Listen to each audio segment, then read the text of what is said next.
नमस्कार सभी मीडिया के साथियों को।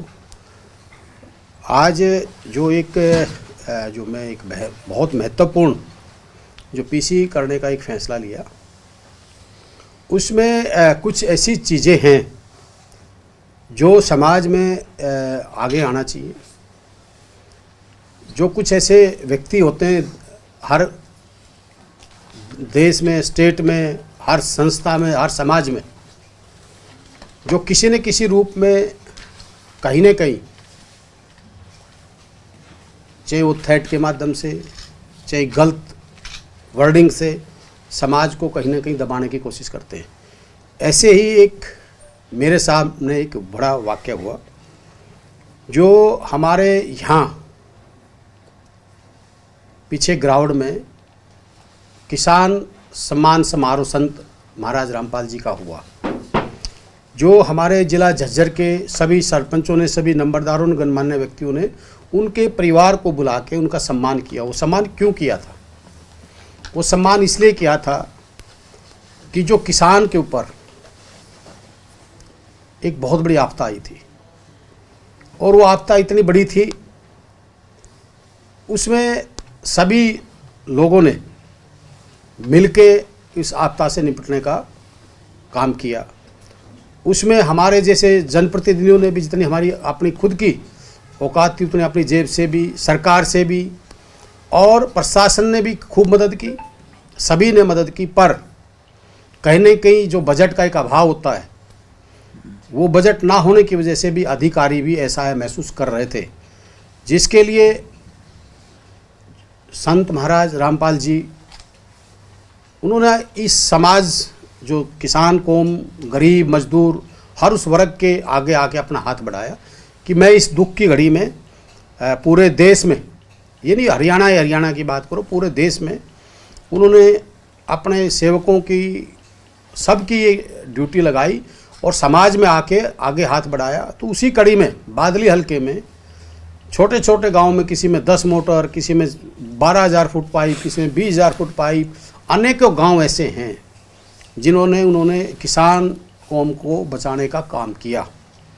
उसके साथ साथ गरीब व्यक्तियों के मकान गिरे, जैसे हमारे बादली हल्के में 300-400-500 मकान ऐसे हैं जो तुरंत प्रभाव से उन्होंने बनाने का काम किया। तो अगर जो व्यक्ति मेरे काका ताऊ, मेरे परिवार की दुख की घड़ी में कोई साथ देता है, तो मेरा फ़र्ज़, मैं आसान फरोमर्स नहीं हूँ, मेरे बादली हल्के के मेरे काका ताऊ, मेरे परिवार की जो मदद जिन्होंने की, और वो मुझे ये कहें कि भाई इन्होंने हमारी मदद की और बहुत अच्छे तरीके से मदद की, तो मैं क्यों नहीं, मैं कोई नमक हराम नहीं हूँ जो मेरे परिवार की मदद करता हो और उसका मैं थैंक्सफुल ना हूँ, मैं उसका धन्यवाद ना करूँ। इसी कड़ी में जब ये फंक्शन हुआ तो मेरे साथियों ने कहा कि जी आपने वहाँ आना है। मैं गया और मैं पहली बार, मैंने आज तक ना मैं किसी इस प्रकार के फंक्शनों में गया, ना मैंने कोई ग्रुप बनाया, ना कोई मेरा, चाहे वो कोई भी बड़े बड़े संत हैं, मैं किसी संत, हमारे देश में बहुत महान संत हैं, मैं किसी की भी ना कोई निंदा करता, ना कुछ शोर करता। पर ये ज़रूर कहूँगा कि संत रामपाल जी ने जो आगे आके हाथ बढ़ाए, जो जनता की सेवा की, तो मेरे मन में भी ये हुआ कि भाई अगर कोई व्यक्ति, देखिए, दिल से अगर सेवा समाज में करता है, तो मैं भी ये चाहता हूँ कि हमारा भी फ़र्ज़ बनता है उसका आभार, उसका धन्यवाद करना चाहिए। जो अपना कौन है जो अपने बुरे वक्त में काम आता है? अगर अपना कोई सगा भाई अपने काम नहीं आ रहा है तो अपने किस काम का है? तो आज वो समाज में हमारे लिए आगे आया। मैंने बिल्कुल ठोक के कहा कि भाई मैं आज दिल से, कोई राजनीतिक नहीं, भाई जिसने मेरा काका था वो मेरे परिवार की मदद करी है, मेरा खून का एक एक कतरा आप लोगों के लिए समर्पित है। और मैं किसी मंच पर कभी भी नहीं गया, पर मैं आज पहली बार, मैंने आज तक संत रामपाल जी का फ़ोटो सिर्फ और सिर्फ होल्डिंग में देखा है, मैं कभी आज तक मिला नहीं, उनके किसी परिवार से नहीं मिला, किसी उनकी संगत से नहीं मिला, पर जो उन्होंने काम किया तो मैं तन मन धन से समर्पित भाव से समर्पित हूँ। जहाँ तक जो फिर उसके बाद में मेरे पास यूपी से कॉल आता है, रामचंद्र यादव अपना उन्होंने नाम बताया, कानपुर का रहने वाला था। उन्होंने जो बातें करी मैं आपको ऑडियो रिकॉर्डिंग सुना दूंगा सबको, मैंने पुलिस को भी दी है। वो कहीं ना कहीं एक इतने गलत थ्रेट, गलत बोलना, मैं माँ बहन छोरी लड़की सबकी गालियाँ देना, बम से उड़ाना, मतलब जो एक हद जो होती है वो पार कर दी।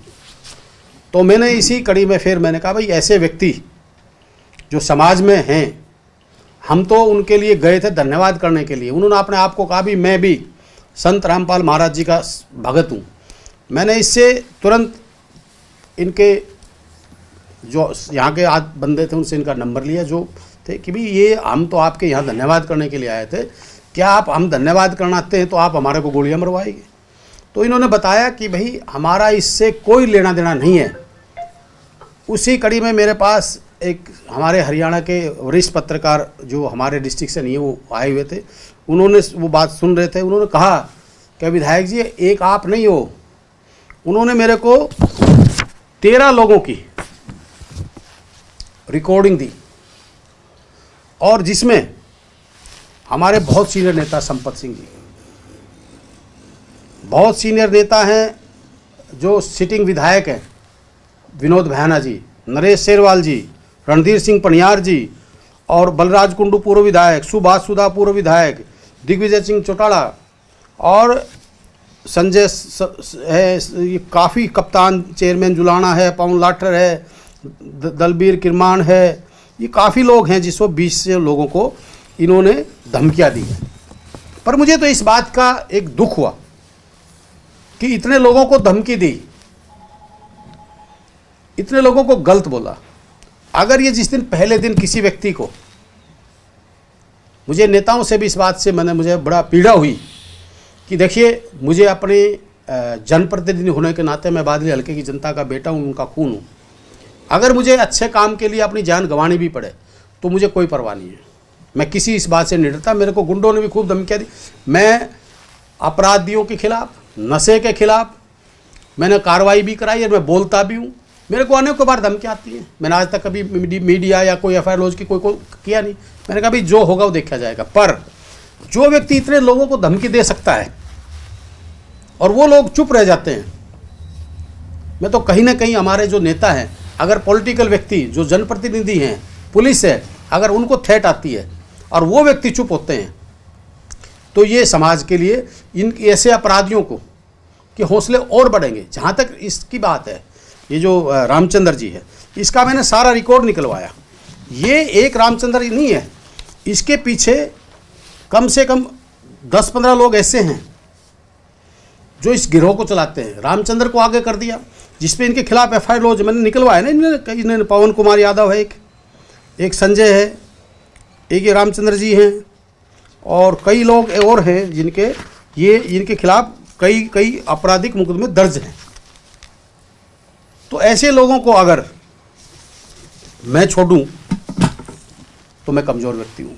मैं कहीं ना कहीं बादली हल्के की जनता का अपमानित करने का काम करूँ। इस हिसाब से मेरे काका ताऊ ने, मेरे परिवार ने, बादली हल्के की जनता ने मुझे चुन के इसलिए भेजा था कि मैं गरीब की, मजदूर की, किसान की, हर उस वर्ग की आवाज़ को बुलंद करूँ, उठाऊँ। तो अगर मेरे को कोई व्यक्ति, मैं गलत करता हूँ, मैं कोई बदमाशी करता हूँ, मैं कोई चोर हूँ, लुटेरा हूँ, कोई मेरे में कोई गंदी आदत हूँ, तो मुझे डर लगे, मुझे मर्डर से डर लगे। पर और मैं आज आपको एक गर्व से एक चीज़ कहता हूँ, मेरे ऊपर पूरी बादली हल्के का, पूरा हरियाणा की जनता का आशीर्वाद, प्यार है। मैं ना किसी बदमाश से डरता, मैं सच्चाई से, ईमानदारी से अपने रास्ते पर चलता हूँ और हर उस व्यक्ति की आवाज़, चाहे वो कोई भी हो, चाहे वो जाट आरक्षण की बात हो, मैंने उसको भी आवाज़ को उठाया, चाहे हमारे राजपूत करनी सेना का मामला हो, मैंने उसको भी उठाया, चाहे हमारी हाई रेजिमेंट का उसका उठाया, चाहे वो 12 बिरादरियों का धोली का मालिकाना हक था, मैंने विधानसभा में उसको भी उठाया। तो मैं हर उस चीज़ को जो मुझे जायज़ लगेगी, चाहे किसान आंदोलन था, चाहे हमारे खिलाड़ियों का सम्मान की बात थी, चाहे हमारे पीछे जो बच्चियों के साथ बलात्कार हुआ, चाहे वो अपराधियों का था, मैंने हर मुद्दे में मैं उठाता हूँ। मैं बिल्कुल निष्पक्ष भाव से इस बात को उठाता हूँ। जहाँ तक आज ये जो बात हुई है, मैं जरूर उन नेताओं से भी कहूँगा कि आप लोग जनता के जनप्रतिनिधि हो आजकल हर व्यक्ति किस चीज़ से डरता है, अभी रिकॉर्डिंग कर ली, सोशल मीडिया पर डाल देगा, बदनामी होगी। नहीं, अगर आप ठीक हो, आप में कोई कमी नहीं है, तो हम इन चीज़ों से नहीं डरना चाहिए। उस व्यक्ति की मैंने 12 मिनट तक इतनी सहन की, और मैं आपके चैनल के माध्यम से कह रहा हूँ भाई, मैं बिल्कुल भी ऐसे व्यक्तियों को बख्शने वाला नहीं हूँ। और पुलिस का मैं धन्यवाद करता हूँ, पुलिस ने तत्परता से, हमने अपनी पुलिस पे, अपने प्रशासन पे हमें पूर्ण रूप से विश्वास है, वो तुरंत प्रभाव से उन्होंने कार्रवाई की। मेरी सभी उच्च अधिकारियों से भी बात हुई है, और जो मैं डीजीपी साहब से भी, एडीजीपी सीआईडी से, मुख्यमंत्री जी से भी मैं मिलके इसके जो पूरा पर्दाफाश इसका मैं करने का काम करूँगा। जो लोग इसमें मिले हुए हैं, जो शरारत यहाँ हो रही है प्रदेश के अंदर, एक अमन चैन हमारा भाईचारा जो बिगाड़ने की कोशिश कर रहे हैं, ऐसे लोगों को बख्शा नहीं जाएगा। और उन्होंने कहा कि कानपुर, मैंने कहा है उस रिकॉर्डिंग में भी सुनना, मैंने कहा भाई मैं तेरे को चैलेंज करता हूँ, मैं कहा तेरे को कानपुर से उठवाएंगे, तू कानपुर से उठाएंगे। और हमारी पुलिस पूरी तत्पर से, हमारा प्रशासन पूरा उसी दिन से इस मामले में लगा हुआ है। और दोषी को मैं तो कहता हूँ, कोई भी किसी व्यक्तियों को जो थ्रेट आती है, हम क्या करते हैं, हम डरते हैं। हम डरते हैं, क्यों डरते हैं? ये इतने नेताओं को थ्रेट आई, अरे आप सत्ता के विधायक हो, आप लोगों ने कार्रवाई क्यों नहीं करी इनके खिलाफ? आप बड़े बड़े सीनियर नेता हो, सब चौधरी संपत सिंह कोई आज के नेता हैं क्या? पढ़े लिखे, उसको इतनी गंदी गालियां दे रहे, मेरे को आंसू आ गई। हमने कोई गलत काम थोड़ी किया। मैं कह रहा हूँ, मैं जहाँ पे संत रामपाल जी जो अगर अच्छे काम करते हैं, तो मैं कह रहा हूँ, मैं पूर्ण रूप से आज भी कहता हूँ, समर्पित हूँ तन मन धन से। मेरे काकाताओं की, मेरे भाइयों की, मेरे इलाके की, मेरे प्रदेश की कोई भी व्यक्ति, मैं राजनीतिक से ऊपर उठ के कहता हूँ, अगर कोई भी व्यक्ति अच्छे काम और समाज सेवा की बात कर, भाई संत महात्मा तो बहुत है, मैं किसी को नहीं करता हूँ, पर हमारे किसान पे आपदा आई तो उन्होंने हाथ बढ़ाया आगे, उनकी गरीब की, किसानों की, मजदूरों के मकान तक बनवा रहा है, ब्याह शादियाँ भी कर रहे हैं। तो भाई मैं तो आत्मा सो परमात्मा, मैं भगवान को मानने वाला व्यक्ति हूँ। मैंने आज तक जीवन में ना किसी का भला नहीं किया, तो आज मैं आपके माध्यम से भी कहता हूँ, किसी का बुरा भी नहीं किया, मेरे सामने आके कहे। तो भाई मैं आज ये आप लोगों के सामने, इसलिए मैं आज आपके बीच में आया था कि भाई खासकर मैं नेताओं से भी रिक्वेस्ट करता हूँ, ऐसे नेताओं ने, देखिए हरियाणा पुलिस, आर्मी फोर्स, कोई भी पुलिस है किसी भी स्टेट की, और पॉलिटिकल नेता, मुझे गर्व होगा अगर मैं अपने प्रदेश के लिए अपनी कुर्बानी भी दूं और अच्छे काम के लिए दूं, तो मुझे कोई भी मौत से डर नहीं लगता। मैं आज आपके चैनल के माध्यम से कहता हूं, और अपने बादली हलके के गौरव को मैंने बढ़ाना, कहीं कमज़ोर नहीं करना। उन्होंने इतने लोगों को धमकी दी, कोई नहीं बोला, पर ये बादली की जनता का बेटा है। मैं ना अपराधी को, ना अपराध करने वालों को, ना नशाखोरी वालों को, कुलदीप इनका बेटा, इनका खून बिल्कुल बर्दाश्त नहीं करेगा। और मैं किसी एंगल से इन लोगों से, ना इनकी धमकियों से डरता, ये तो बम के किसी चीज़ से भी, मैं स्वतंत्र आदमी हूँ, अकेला भी चलने वाला व्यक्ति हूँ, मैं जनता का हूँ, मैं किसी बात से नहीं डरता। तो आज मैं इसीलिए आप लोगों के, क्योंकि मेरे पास बार बार फ़ोन आ रहे थे, मैं कि यार हर आदमी को स्टेटमेंट देने की जगह मैं आप सबको अपनी खुल की ब्रीफिंग दूँ। और ये जो लोग हैं, इसमें जो मैं मांग भी करता हूँ डीजीपी हरियाणा से भी, एडीजीपी सीआईडी, हमारे होम सेक्रेटरी और माननीय हमारे मुख्यमंत्री जी से, कि इसमें ये जो गैंग बनी हुई है नीचे की, जो ये इस तरह के, ये भी एक अपराधी है। जैसे ये जो गैंग जो धमकियां दे रहे हैं, ये भी एक अपराधी है। इनके खिलाफ बड़ा एक्शन ले, और इन लोगों ने, सब ने इनके खिलाफ एफआईआर लॉन्च करानी चाहिए, क्योंकि इनको पता लगे कि पॉलिटिकल आदमी के साथ अगर तुम करते हो, तो आम जनता के साथ तो पता नहीं कितनों को क्या कर रहे होंगे। ये तो बड़े नामों को धमकियां दी हैं, जो छोटे नाम हैं उनको पता नहीं कितने लोगों को धमकियां मिल रही हैं। और मैं तो हर उस व्यक्ति को कहता हूं, जो कोई भी किसी प्रकार की धमकी देता तो सामने आना चाहिए, डरना नहीं चाहिए। भाई माँ तो जन्म एक बार देगी ना। मैं तो एक चीज़ कह रहा हूँ, हानि लाभ, अपयश, जीवन मृत्यु किसी के हाथ में नहीं है, ये भगवान के हाथ में है। जिस दिन उसने मेरी जहाँ लिख रखी है मरना, मैं वहाँ मरूंगा, कोई माई का लाल रोक नहीं सकता।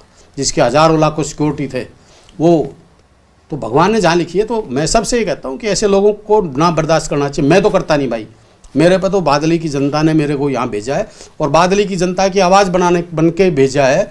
तो मैं अपने काकाताओं को, मैंने तो जनसभा में भी कहता हूँ, हर आज भी कहता हूँ, भाई मेरे को जो बादली की जनता ने ये इज्जत की पगड़ी बांधी, मैं अपने काकाताओं से कहता हूँ, मेरी गर्दन कट जाएगी। इस पगड़ी पे ना कभी कोई लांछन लगने दूँ, ना कोई दाग लगने दूँ, और ना इस पगड़ी को झुकने दूँ। ये मेरा वो था।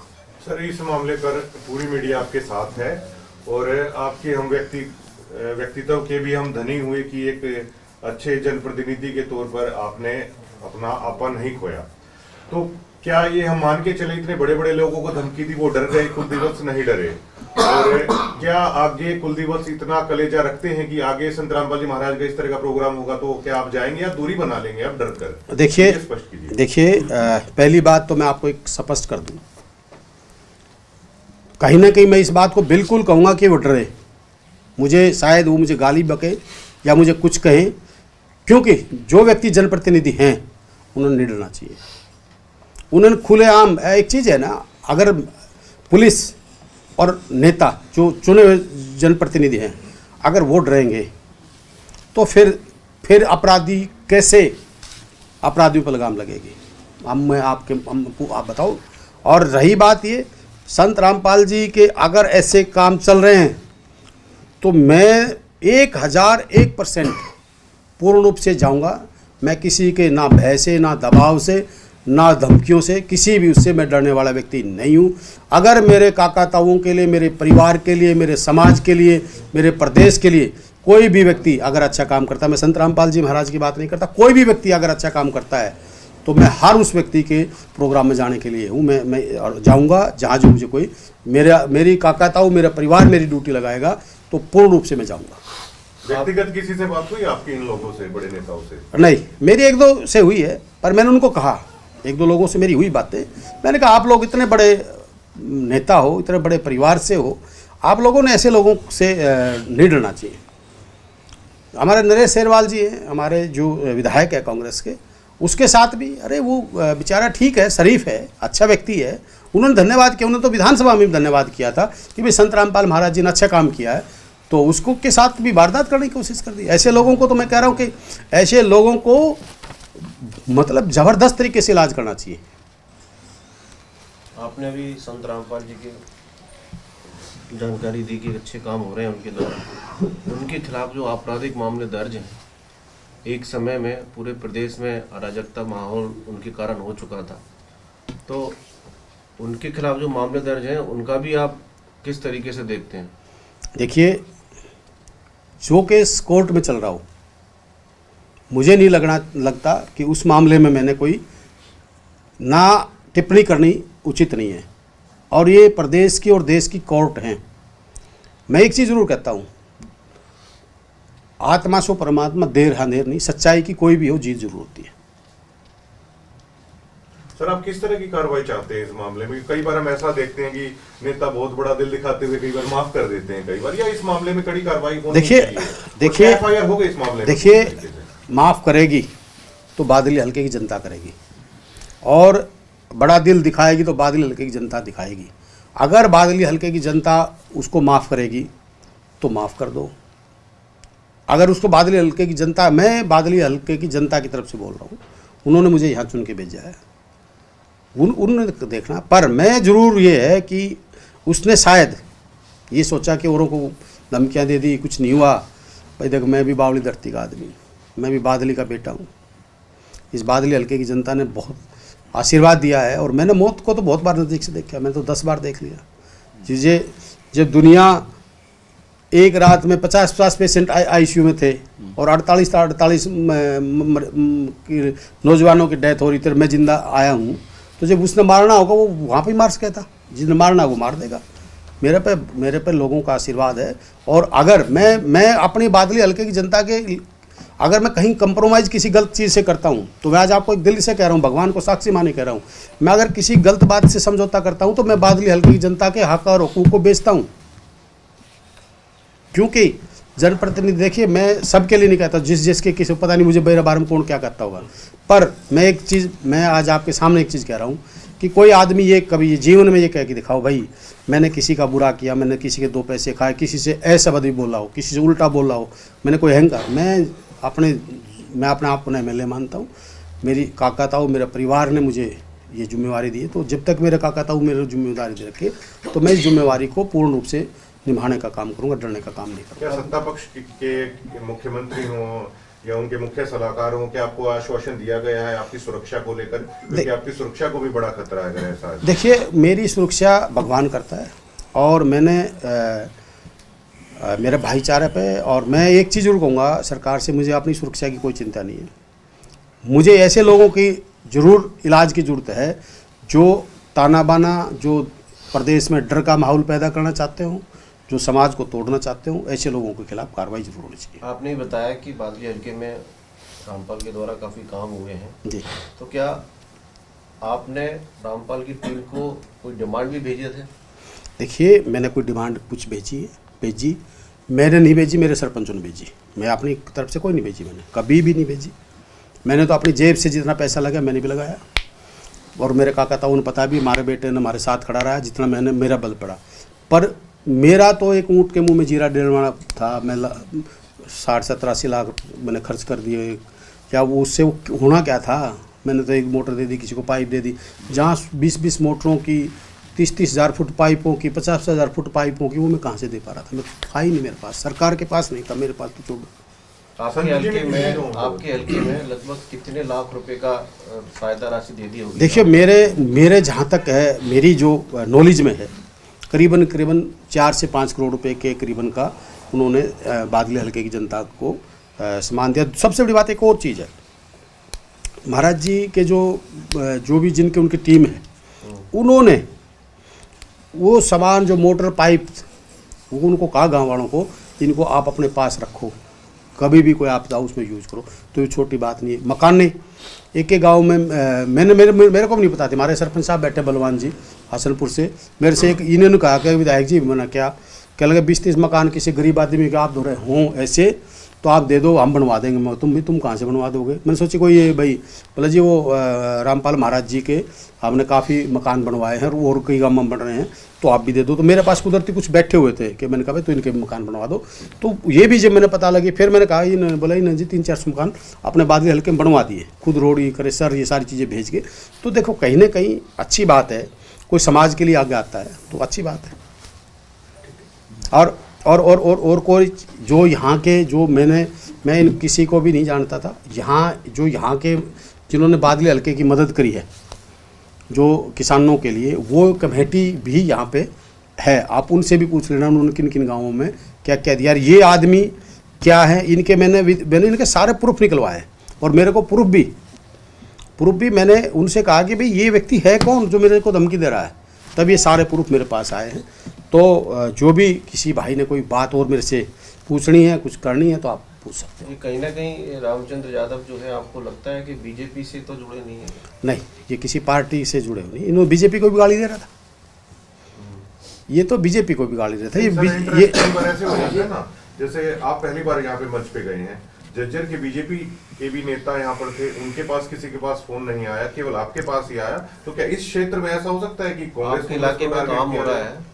नहीं, ऐसा नहीं हो सकता कि वो मेरे को टारगेट करे, कांग्रेस को टारगेट करे। वो करा उसको, वो मुझे नहीं पता, पर क्या पता उनके पास भी आई, वो ना बताते हो तो वो बताएं। मैं कह दूँ भाई हाँ नहीं आई, ये नहीं आई, नहीं। देखिए क्या होता है, राजनीतिक है ना, एक ब्लेम की रहेगी। मैं छोटी राजनीतिक नहीं करता, ना मैं कभी किसी को ये घटनाक्रम हुआ है उसके बाद से लेकर अभी तक पुलिस किस तरह से काम कर रही है, और अब तक आपको क्या अपडेट दिया गया पुलिस के स्तर पर? देखिए जी, एफआईआर दर्ज होने के अलावा देखिए जी, मेरे पास परसों डीसीपी साहब का फ़ोन आया था।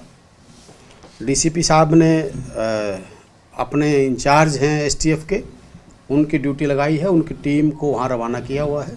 और कल सदर थाना से वो सब इंस्पेक्टर वो भी आए थे, तो वो भी हमारे पीए के, जिसके उनके भी बयान और भी जो करके गए हैं, और उन्होंने मेरे को जो बताया वो ये बताया कि हमारी टीम में हमने यहाँ से रवाना कर दी और हम जल्दी इसको पकड़ के लेके आएंगे। आपकी दिनचर्या में किस तरह से बदलाव, सिक्योरिटी में कोई बदलाव, या कोई आपने भी कुछ करा? नहीं, ना मैंने कोई सिक्योरिटी में बदलाव किया, ना कोई दिनचर्या में। देखिए, मैं पूर्ण रूप से उसी तरीके से जो पहले काम करता था, आज भी वैसे काम करता हूँ और आगे भी वैसे काम करता रहूँगा। हमारे समाज में थ्रेट दे के, भय पैदा करके, डर पैदा करके लोगों को डराने की कोशिश करता हो, और भाई ऐसा बम से उड़ाने वाले हो, तो भाई हमने तो कहा भी तू मेरे सामने आ, मैंने तो कहा भी तू असल माँ बाप का कौन है, तो एक तो फ़ोन को बंद मत करना, और भाई मैं तू कहे वहाँ आ जाता हूँ, उड़ा दे भाई। तो मैं मुख्यमंत्री जी से मिलूंगा, मैं डीजीपी से भी, सबसे मिलूंगा, और पर्सनल ये चीज़ें मैंने ली हैं इनकी, और उम्मीद है कि प्रशासन इस पे अच्छाई से काम करेगा, कड़ाई से काम करेगा। और अगर मुझे कहीं ऐसा लगा कि कहीं प्रशासन इस मामले को ढुलाई दे रहा है, फिर हम दूसरे रूप में बात करेंगे। धन्यवाद। ठीक है।